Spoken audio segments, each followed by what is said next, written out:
बराम में। Remix Anga, Remix Anga, Remix Anga,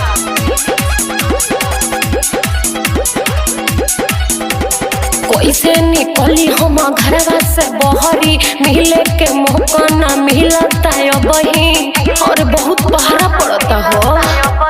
कैसे के निकली हम घरवा से बहरी, मिले के मौका ना मिलता बही, छुप छुप के मिलल अपनी कहलता के घरवा में चोरनी धइले रहो। आ जइह हमरा दलान में ओही जे होई खूब राम में।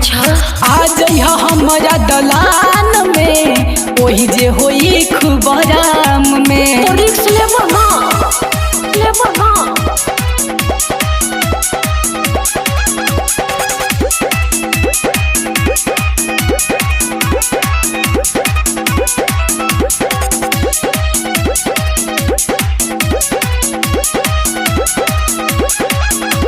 मिले जरूर हम आईब हो, मन रख अपन मनाई हो। अरे यावन जान भले होई बिहान खूबे होई दलान में लड़ाई हो। तो डिलीवरी में पकड़ी तो तारा बहिन की अइबे कि ना। मिले जरूर हम आईब हो, मन रख अपन मनाई हो।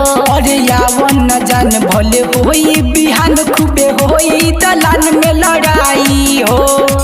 लाखो ताकिया रे पड़ी हमरो दलानी में। आ जइह हमरा दलान में ओही जे होई खूब राम में। आ जइह हमरा दलान में ओही जे होई खूब राम में। Remix Anga, Remix Anga, Remix Anga, Remix Anga. ओही जे होई खूब राम में।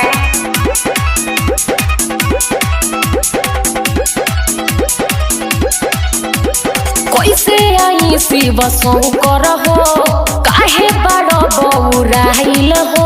अरे हमरे नियन तोरा यार न मिली, काहे बारू छन मनाइत हो। अरे काहे दुनिया के फेरन पड़ता हो। कैसे आई शिव शंकर हो, काहे बड़ बौराइल हो। अरे हमरे नियन तोरा यार न मिली, काहे बारू छन मनाइत हो। राइटर राजू जान कोइले हमनी के बारे में, हमनी के बारे में। और सब सत्यानाश को दिल। आ जइह हमरा दलान में ओही जे होई खूब राम में। आ जइह हमरा दलान में ओही जे होई खूब राम में। तो आवत एनटीपीसी में है।